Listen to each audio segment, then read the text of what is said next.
అన్న ముఖ్యంగా gig workers ఈ మధ్య కాలంలో చాలా వరకు యువత కానీ అన్ఎంప్లాయిడ్ వాళ్ళు కానీ ఈ గిగ్ వర్కర్స్గా మారుతున్న పరిస్థితి. ఇట్లాంటి తరుణంలో ఇప్పుడు క్యాబినెట్లో ఆమోదం రావడం ఎలా అనిపిస్తుంది? అసలు ఇంత గిగ్ వర్కర్స్ అంటే ఏంటిది?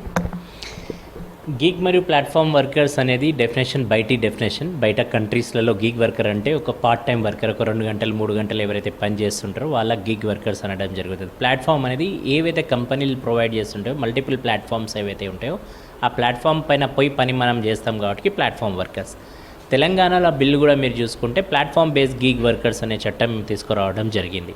ఈ గిగ్ మరియు ప్లాట్ఫామ్ వర్కర్స్లో ఎవరెవరు వస్తారు అంటే ఓలా ఊబర్ క్యాబ్ డ్రైవర్లు, ఓలా ఊబర్ ర్యాపిడోలో నడిపే క్యాబ్ డ్రైవర్లు, అలాగే ఆటో డ్రైవర్లు ఓలా ఊబర్ ర్యాపిడోలో నడిపే, దాంతోపాటు స్విగ్గీ, జొమాటో, అమెజాన్, ఫ్లిప్కార్ట్, అలాగే బిగ్ బాస్కెట్, బ్లింకిట్, జెప్టో ఇతర ఏదైతే యాప్ ఆధారితంగా పనిచేస్తారో, అలాగే హోమ్ సర్వీసెస్లో కూడా అర్బన్ కంపెనీ ఉంది, బ్యూటీషియన్స్ ఉన్నారు, స్పా వర్కర్స్ ఉన్నారు, దాంతోపాటు ఈ ఎలక్ట్రీషియన్స్ ఉన్నారు, ప్లంబర్స్ ఉన్నారు. వీళ్ళందరూ కూడా యాప్ ఆధారితంగా పనిచేసేటోళ్ళకందరికీ కూడా గిగ్ మరియు ప్లాట్ఫామ్ వర్కర్లు అనడం జరుగుతుంది.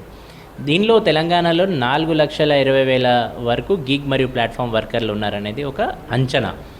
ఇప్పుడు ఈ చట్టం ద్వారా రిజిస్ట్రేషన్ ఎప్పుడైతే అవుతుందో అటు కంపెనీలు కూడా డేటా అంతా రాష్ట్ర ప్రభుత్వానికి పొందుపరుస్తారు. అందులో ఎంతమంది ఏ ప్లాట్ఫామ్లో గిగ్ వర్కర్లు పనిచేస్తున్నారు అనేది ఆ డేటా కాంక్రీట్ ఇంకా పెరగవచ్చు.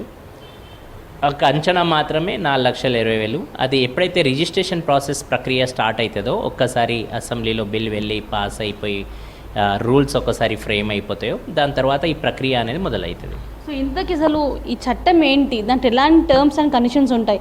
ముఖ్యంగా ఏ రాష్ట్రాలలో ఆల్రెడీ ఇలాంటి చట్టం ఉంది, మరి కాంగ్రెస్ ప్రభుత్వం వచ్చిన తర్వాత ఈ చట్టంతో మీకు ఎంతవరకు లాభం?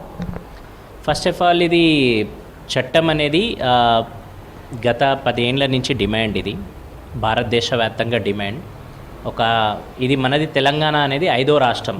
మొదటి రాష్ట్రం రాజస్థాన్, రెండోది కర్ణాటక, మూడోదేమో జార్ఖండ్, 4వదేమో బీహార్. ఇప్పుడు తెలంగాణ 5వ రాష్ట్రం. కాబట్టి ఈ 5 రాష్ట్రాలలో కూడా ఏదైతే చట్టాలు తీసుకొచ్చినది ఇది సోషల్ సెక్యూరిటీకి మాత్రమే.